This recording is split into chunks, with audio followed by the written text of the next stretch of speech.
Amanda Grace was born on July 31, 1987, in Muskegon, Michigan.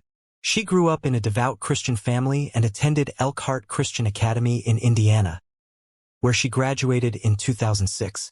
Amanda went on to earn an associate's degree from Pensacola Christian College in 2008. Raised by her father, a pastor, Amanda's faith was central to her life. In 2006, Amanda met Davey Blackburn, a Christian from Alabama, on a blind date at a Hawk Nelson Christian Band concert. They quickly formed a close, platonic bond and enjoyed spending vacations together, sharing their faith and values. Despite the long distance, their relationship grew stronger through constant communication. Over time, Davey realized that Amanda was the woman he wanted to marry. On August 1, 2008, Amanda and Davey got married. The couple lived in South Carolina for the first 4 years of their marriage, where Davey served as an associate pastor at New Spring Church. However, Davey felt a calling to start something new and suggested moving to Indianapolis to establish a church for young people.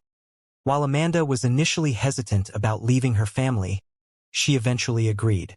In 2012, they relocated to Indianapolis and began planting a church aimed at reaching youth with messages about relationships and faith. In 2014, they welcomed their first child, a son named Weston. Their lives seemed perfect, with a loving family, a thriving church, and a sense of peace. But everything changed on November 10, 2015, when Amanda tragically passed away at the age of 28, and she was pregnant at the time of her death. Amanda was rushed to the hospital but could not be saved. Amanda's death shocked the entire community, especially given that she was pregnant with their second child, a daughter they had named Evie Grace. The public outcry was immense, and many demanded justice for Amanda and her unborn child.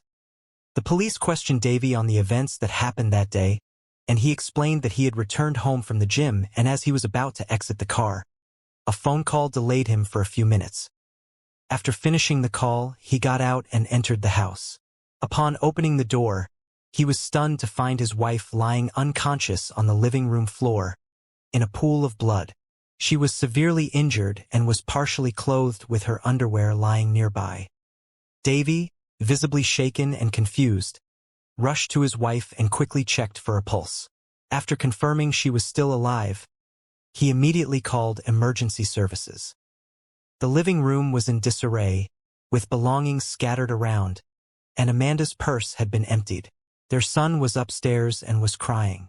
Emergency responders arrived within minutes and Amanda was rushed to the hospital. He explained that he had left for the gym early that morning, leaving the door unlocked. They had a deep sense of trust in their community and felt secure in their neighborhood. As a result, they often locked their front door. On the counter, a pack of Swiss cigars, a pair of earphones, and a roll of duct tape were discovered. Davey confirmed that none of these items belonged to him or his wife.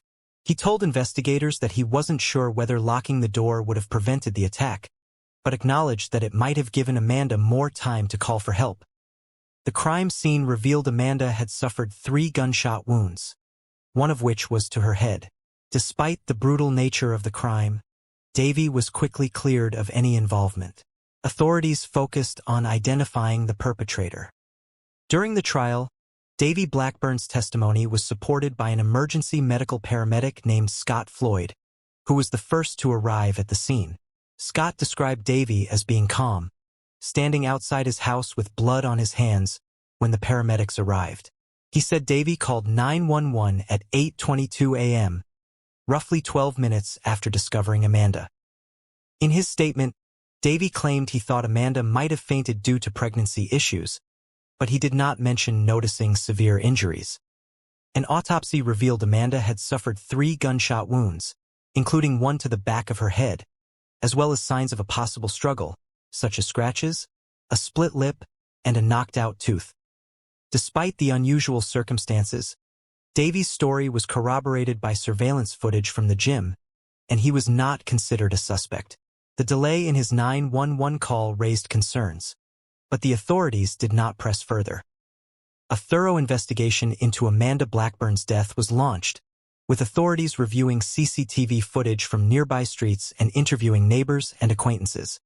Initially, the case appeared to be a robbery gone wrong, as Amanda's bank cards and MacBook bag were missing, alongside signs of a violent attack. The investigation revealed a pattern of burglaries in the same neighborhood on the morning of November 10, 2015. A surveillance camera recorded a masked man hiding in the shadows before getting into a vehicle, which would later prove to be crucial evidence. Around 5:20 a.m., a woman reported her phone, laptop, purse, and her car, a Chrysler Sebring, missing. 3 hours later, another woman from Sunnyfield Court reported a break-in, with several items, including electronics and jewelry, taken from her home. The camera footage identified 3 men involved in the break-in, and it is believed they used the stolen Chrysler to travel to Amanda's home.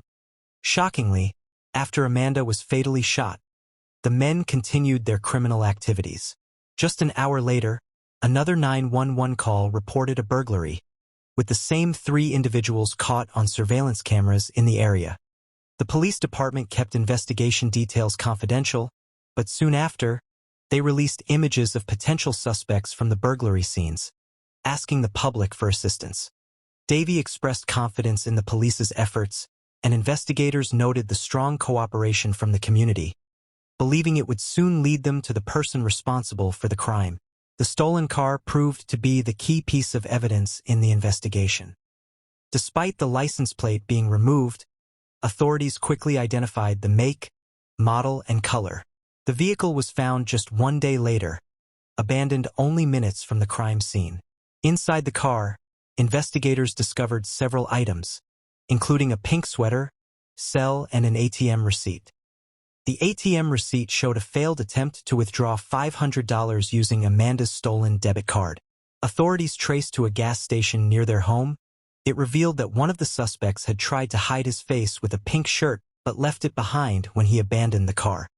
DNA from the sweater matched 21-year-old Jalen Watson, who was identified as one of the suspects, marking a breakthrough in the investigation. Jalen had recently been released on parole for burglary. Police linked Jalen to his accomplice, Deano Gordon. Both men were being monitored during their parole, which included tracking their cell phone activity. It was confirmed they were at all 3 burglary sites, including the ATM machine.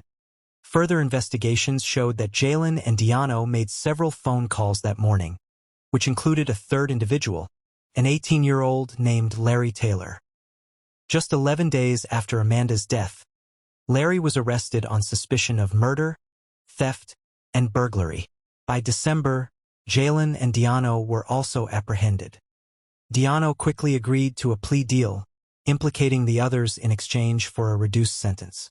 According to Deano, the trio had planned a series of robberies that morning. However, Larry suggested they bring a gun.